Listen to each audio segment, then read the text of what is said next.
in attendance and the millions wishing that they could be here. Please give a warm welcome to John Maupin.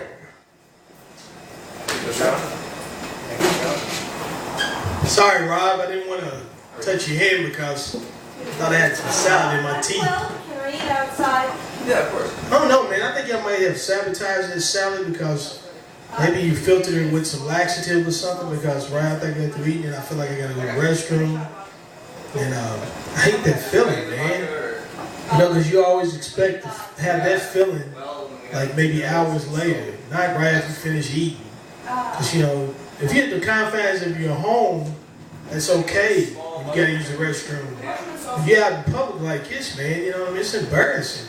Even though there is a toilet, it's like most people just want to go to the toilet in the public area maybe 3 minutes and they're gone.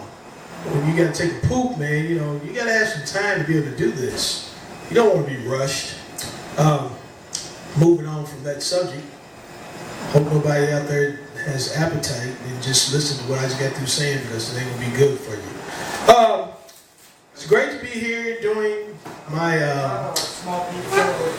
performance in front of nobody, but it's okay because I know I'm not going to get booed. I also won't get any laughs, and it's okay too. Sausage, mushroom, and I tell you what, man, I got I'm not really the funniest person in my family. I don't even know if I'm the funniest person in this room right now, you know. You know, the bartender might be funny to me right now, although he's probably a serious person. All bartenders. Serious person you're talking to. Yeah, the bartender's got to be serious, man, because you're dealing with people with alcohol, man. And alcohol brings out the worst in some people and the best in some people. It's true. You know, you're a jackass and you drink, you know, you become even more jackass, you know, so that's serious, that's truth, you know. That doesn't, you don't have to look that up to figure it out. I got a brother, man, he drinks a lot, and he's a violent person before he drinks, and after he drinks, he becomes a murderer, you know. Well, he's got those tendencies in him. And I've grown to be used to him and his habits, but the way I handle it now is that I don't go around him anymore, you know. So I haven't seen my brother in over years. Just put this out there. We don't talk because we live two different lifestyles, man. You know, and his ambition in life is to get in fights and possibly get some jail time. I mean, I don't want to do that. You know, I just want to live my life, go to work every day, be at peace. But some people love chaos, man. Even when they tell you, "No, I'm not a dangerous person," but they always involved in something dangerous, man. You know, like you see some people say, "Oh, I'm a great person. I just like loving everybody." But then they get in their car, man, and they got road rage every day, you know. So they're putting themselves in position. Either somebody get hurt, themselves. And so, you know, I've always been around people like that. And the thing about that is, it's like, when you're around people who do those types of things, you got to keep yourself from being that way. My brother could get in a fight with anybody. He could get in a fight with a nun. A nun would aggravate my brother.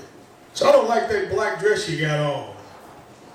Take it off. You know, my brother could probably have an argument with God, man. That's the way he is. My brother got drunk and God was standing there to be mad at him. Why are you wearing those sandals, man? Sandals out, they aggravate me, you know? What's all this smoke around here? All these clouds and stuff. Clear that out, you know.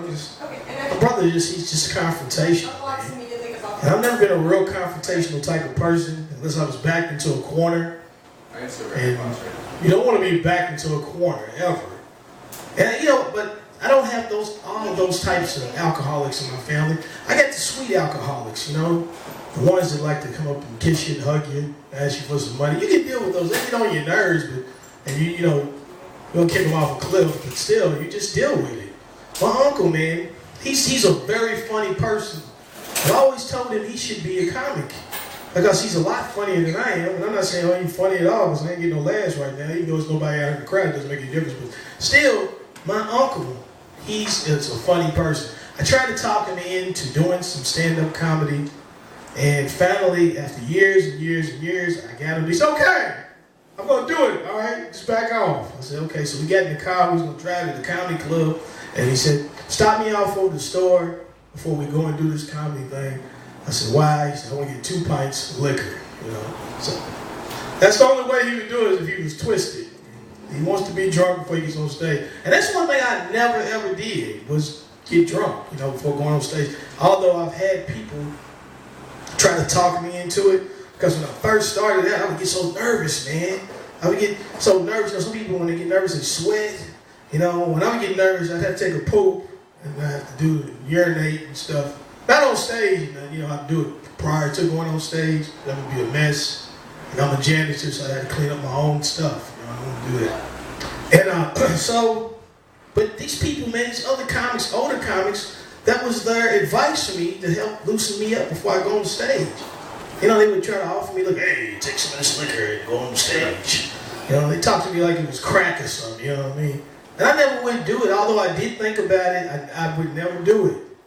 Because, you know, I knew that it was not a good idea when I would see these people who just told me to drink some alcohol, they go on stage and fall straight on their face. You know, with the jokes and physically too, they would just fall on their face. Well, I'm not gonna do that. And so I just learned there's lots of funny things in the world. Well, just like the political scene.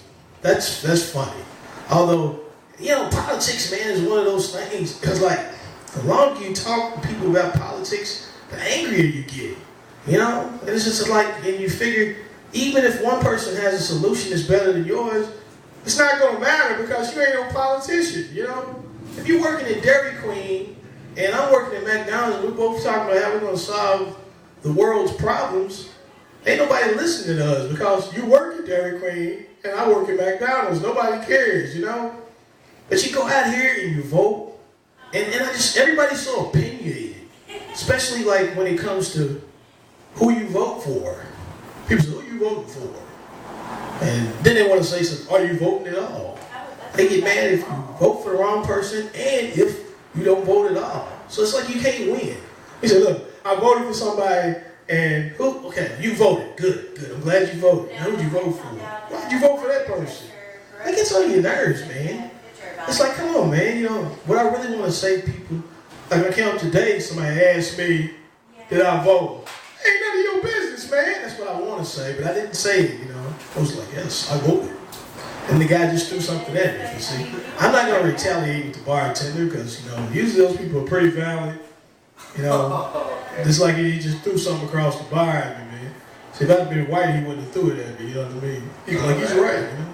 I don't know, you might throw it at the white person too. I believe you're racist towards everybody. You like everybody. You hate everybody, though. Blacks, whites, everything, you know. I tell you, but yeah, that political thing it's poisonous.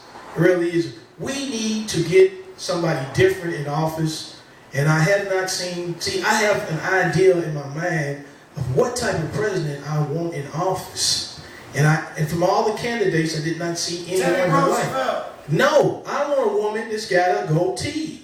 A woman with a goatee would ever be different, man. You know, because no matter how much they lie, you just be focusing on their goatee. And if they had it trimmed really nice, I'd be like, yeah, you know what? She's full of it, but she's got a great goatee, man. You know, I wonder what barber she goes to. You know, but just to get somebody with a mohawk, man, in office, that would be nice too. I believe dreadlocks too. Yeah. Somebody see, I believe if Obama, like, you know, dropped him an afro or something, you know what I mean? Or bell bottoms. It's just they need to learn how to distract the people from their lies, you know, because people feed into what they're saying, man. But if you're lying to them and you wearing something crazy like purple hair, you know, they won't focus in on, you know, your garbage so much. And I wouldn't be a great politician. I just wouldn't, man, because I'd be telling jokes the whole time.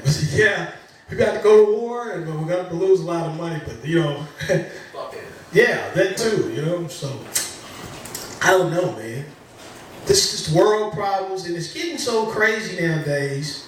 It used to be when I was a kid, you would watch people on television, and you would say, man, it is crazy over in Israel. I'm glad I'm not over there. Now you see everything is the same as over in Israel is over here too, you know? You got people that run in places with bombs on their backs. People running in movie theaters with bombs on their backs. Everybody walking around with guns in their hands, you know? It's crazy, you know? I feel uncomfortable in some places too. Seen a guy the other day, I was at a store and the guy got aggravated by something, and I get aggravated. This is not the same place. This has nothing to do with what happened the other day, Rob. This is a make-believe story. So, and I just told you it was make-believe stories and I shouldn't have said it, so I just messed up the joke completely. Don't look at me like, yeah, you're ready to black out, ain't you? You've had a few. You have. You need to admit that you have a problem. This sounds like AA now, don't it? I couldn't be an AA, man. Because AA, they want you to admit stuff, you know? They want you to admit everything that you've ever done wrong, you know? What do you mean? Because I couldn't do that, man. You know, I'd get up there and I would probably just break down. So, yeah, I'm not only just an alcoholic, but the other day, you know, I was with this sheep, you know? So I just couldn't, I would just admit everything. Because that's what they want you to do. So, wait a minute now. They ain't got nothing to do with alcoholism, you know? Was you drunk when you did that? No, wait, no, you're just sick. You should eat beer. They just send you somewhere else. You need mental help. And in AA, man, you know, you have so many different crazy people who have not only just like been locked up for public intoxication, they just, I had an uncle, man. He's done a lot of crazy things when he gets drunk. First time I was really around my uncle, you know, I just, you know, he was drinking and we stopped at the parking lot and, you know, and we were about to go in his apartment and I got to his door before he got to the door and I turned around and the guy was taking a leak on my tires. I was like, who does that, man? You know, if you're going to take a leak on your own tires. Don't do it on somebody else's tires. I mean, I understand you want to spread around the love. Don't spread that type of love around on my vehicle. And my uncle was the type of person, man, he would just black out. You know, you got those blackout drunks. He'd be in mid-sentence, you know, just be talking. Yeah, I think I'm going to go to church. You know, who does that? At least finish your sentence, you know. But I don't think when I drank, I was more like a funny person. A lot funnier than I am right now, you know. I would drink, man, and get in my car, and it seemed like I would always try to focus in on certain things. Like, I'm going to do 5 miles per hour. Because I figured this is probably the most safe way to get home. Get in my car, man, and then about 5 minutes later, I realized I'm doing 70 miles per hour. So the alcohol, like, worked against me. And usually when you drink the alcohol, hey, you try to make, like, you negotiate with the alcohol and say, please, this time, don't get me locked up and sent to the penitentiary. And the alcohol always works against you. I don't know, I think that the cops and stuff, they have something they place in the alcohol where it's like a detector. Said, oh, that Negro in there, he's about to drink. We're on our way out.